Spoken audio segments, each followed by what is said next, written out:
Hi everybody, and welcome back to Lost Genre Reddit Stories. This post is from the subreddit Relationship Advice, and it's by user throwaway How Do I React? My 25 female parents, 50s, disowned me when I got pregnant at the age of 18. Now they want to be back in my life. I'm pregnant, and I don't know what to do. I'd appreciate any advice, thank you.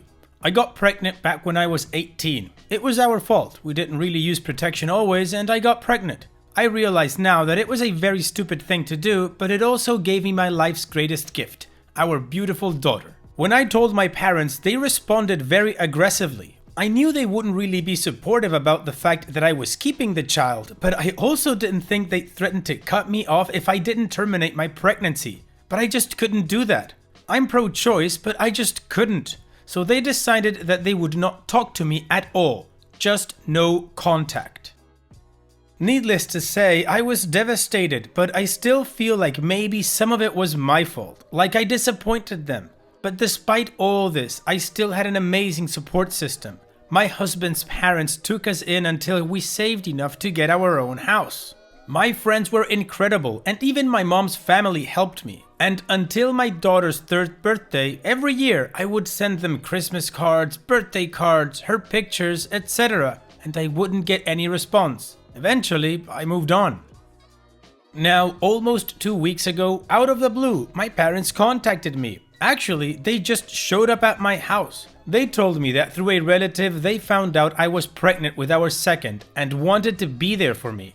Thankfully for me, my husband was home, so I wasn't alone in dealing with them, which was good considering how emotional I got. Both my parents apologized.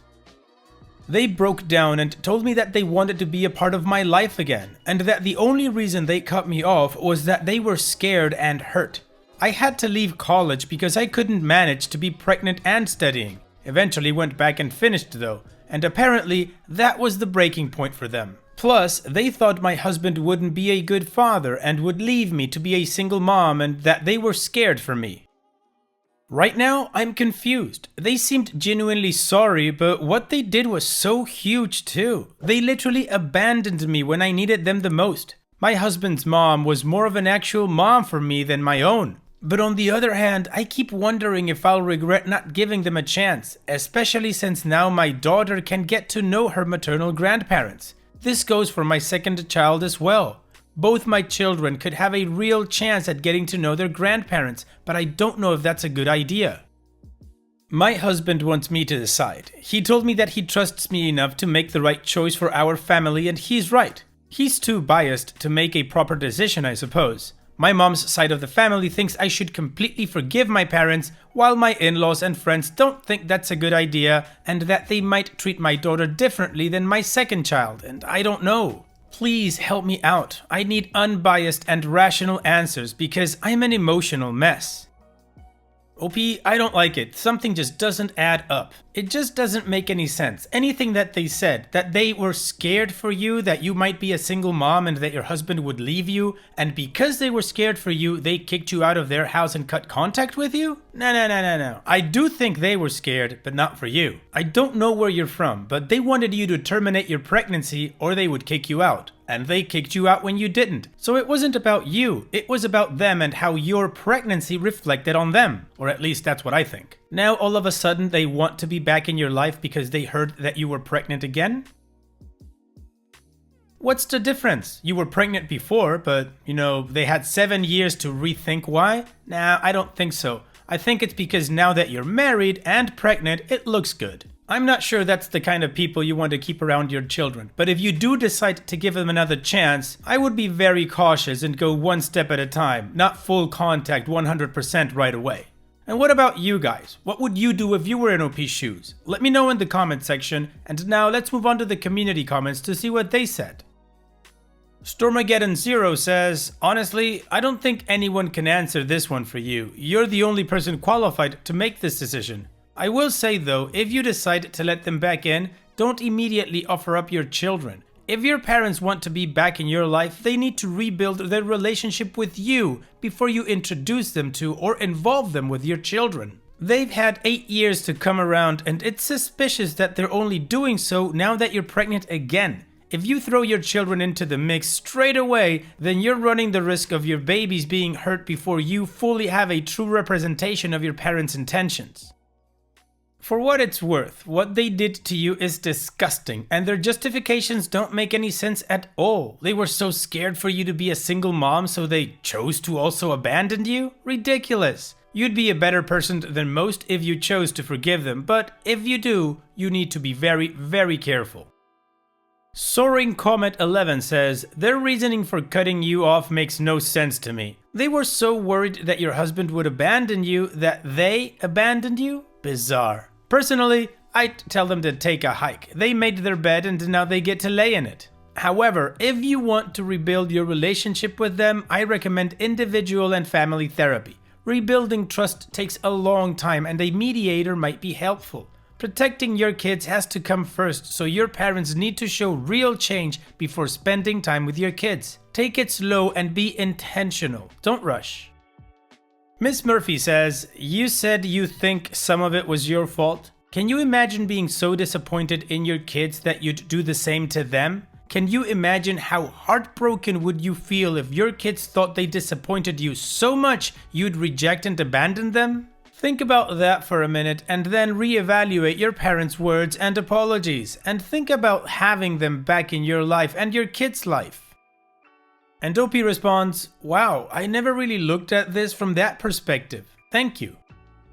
Additional information from OP's comments. I was raised in a strict household and never wanted to disappoint my parents. I was shy, could barely stand up for myself or speak loudly. My parents would make every decision for me. Literally, the only wild thing I did when I was still living with them was sneak out to the library so I could read Kafka because I wasn't allowed to read things like that. Such a stupid rule now that I think about it. I am still pretty shy and it's still hard for me to stand up for myself. I'm just glad I have an amazing husband and a great support system. My in-laws are the best people I know. When I was scared and had nowhere to go, they took me in. They saw a frightened child and decided to choose kindness. During the first year that my husband and I were married, the first year with our daughter, it was very hard, as you can imagine. It wasn't the money, because my husband got a great job, but the fact that I was living alone at the age of 19 with a newborn and I needed my mom. I needed her and she wasn't there, so my mother-in-law stepped in and loved me instead. My in-laws gave us so much support and love. They helped raise our daughter and she adores them. I love them and they are incredibly caring. They only want what's best for me, my children, and my husband. One thing I wonder is, why would they want me back now? Maybe they need something, I guess. They were pretty, I guess, disgusted by the whole situation, so I'm surprised. In any case, my husband is a lawyer, and so we're always prepared on the legal front, and there is no such thing as grandparents' rights where I live as well, so that's good. And also, my parents don't have the money or resources to do anything against us anyways. OP's edit. A lot of people have been asking me if my parents asked me to marry my then boyfriend so that technically when my daughter was born, I would be married. The thing is, the moment I told my then boyfriend, now husband, he proposed right away. I know, not a very well thought out decision, but it felt right and I love him. So I know for a fact that it wasn't because we weren't going to get married that my parents did this to me. Another reason why it doesn't make any sense that they thought he would abandon me, to be honest. Alright, well I guess I wasn't the only one who thought this was dodgy. So now that we've got the community input and some context from OP, let's move on to the update to see how this story ends. I would say this is a happy update, but not a lot of people would take it that way. Just a trigger warning, someone said I should add that in case I trigger anyone. So I don't even know how to put into words what happened after I made my post. It is wild. At first, I was not even going to post an update, but so many people have been messaging me and so many of you helped me beyond words, so I feel like I owe it to you. After going through the comments, I was first of all grateful for this community. To be honest, I didn't expect so much love and great and rational advice. I was just lost and you guys helped me. This community is fantastic and I thank you all so much. Second of all, it gave me a lot to think about and helped me make a good decision. A day after I made the post, I had gotten enough helpful advice and I reached a decision. Discussed it with my husband as well. I thought it would be a good idea to let my parents have dinner with my husband and me every 1 or 2 weeks because, like a lot of you suggested, I thought it was best for them to first form a healthy relationship with me and my husband before I brought my daughter and future child into this. So, I invited them over to my house. I didn't mention this in the last post, but I have a brother as well. He has had some minimal contact with me over the years actually, but he despises my husband, so it's also not a lot of contact between us. I invited all 3 of them over and I told them about my decision, and guess what? They did not like the fact that I didn't just accept them with open arms. My dad started yelling about being grateful. Mom was insulting me and my brother looked like he wanted to kill me. Then after I told them all to get out, my brother came up to me, grabbed my arm and pushed me against the wall. He almost seemed like he'd kill me, kept repeating that I was disrespecting our dad. But before he could hurt me more, my husband punched the living hell out of my brother. He kind of got scared then. Guess he thought my husband wouldn't go so far. He beat him up pretty badly. And we kicked them all out and threatened to call the cops. It was scary and it still feels unreal. So yeah, I'm just glad that they showed me their true nature once again and didn't waste my energy. After that, my husband was concerned about the baby since I hit the wall pretty hard. We went and checked out, but the doctor said everything was fine. Thankful. I am weirdly glad all this happened. No more what if they changed, and no more wasting energy on people that are not good for my family. After that whole incident, everyone was clearly stressed, so I organized a small barbecue get-together. I invited our best friends, their kids, my daughter loves hanging out with them, our in-laws, etc. My mother-in-law was so sweet, she talked to me the way I wish my mother would and made me feel so much better. There was a specific moment that I want to share with you guys. At the get-together, I had gone in to get some beers for our friends, and I was heading back out when I felt the urge to just stay there and watch my husband. He was standing there by the grill talking to his friend, laughing at some jokes, when my daughter came running yelling, "Daddy, look at this pink," screamed it, lol, "flower!" And she was such a giggly mess. He took her into his arms and gave her a kiss. At that moment, I knew what life was about. I don't care that I don't have my parents or my brother in my life. I don't care that they are not there in my life because honestly, they're lost. I love my family and they are my priority. Thank you again everyone for helping me. You treated me like I was someone you knew instead of a stranger. Thank you. Well, OP, I absolutely agree with you. This is a happy update. Despite what your brother did, which was atrocious, but overall, it is a happy update. You removed toxicity from your life, you removed doubt from your life, and like you say, you can focus on what's truly important to you, your family. So here's wishing the best to all of you and those that love you. Take care, OP, and thank you for sharing. Now let's move on to the next post. This post is from the subreddit Malicious Compliance, and it's by user Arimaref. Your work hours are non-negotiable even though I agreed. This happened a couple of years ago, but I think of it often, so I thought I'd share. I got hired as support and IT business development with ERP related issues for all 3 shifts, but I can't be at the facility 24/7. I decided to augment my workday schedules by 2 to 3 hours on Monday, Tuesdays, and Thursdays. Wednesdays and Fridays, I had evening appointments that I couldn't miss. I spoke with my manager, who agreed and actually said, "You're an adult, you don't need my permission." Awesome. So I started. Augmented days started between 9:30 and 11:30, depending on the production schedule for that day and on morning meetings, and ended later than the rest of the office personnel according to the time started.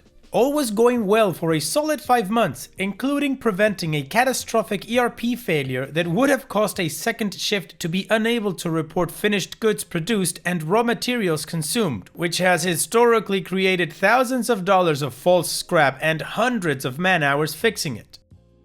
Suddenly, one night at around 9 p.m, I get an email from my manager to his entire staff, saying how he's been very disappointed that some people get to work so late, how all office employees must start work no later than 8:30, no exceptions, and so on. Knowing that he and I have talked about this and he gave me permission, I don't act on it. A couple of weeks later, the CIO calls me on my way to work, at around 9:15 and tells me that my manager asked corporate to fix my compliance. I explained to him everything that has happened, including how the manager approved it.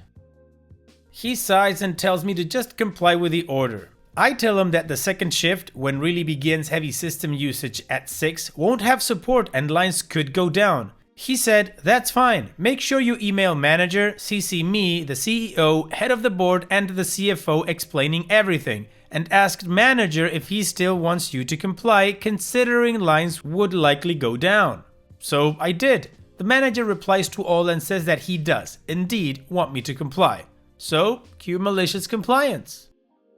Starting the next day, I arrive at work between 8 and 8:25 and leave exactly at 5 p.m. I don't take lunch, so automatically I work nearly an hour over every day. About a week and a half later, the lines stop.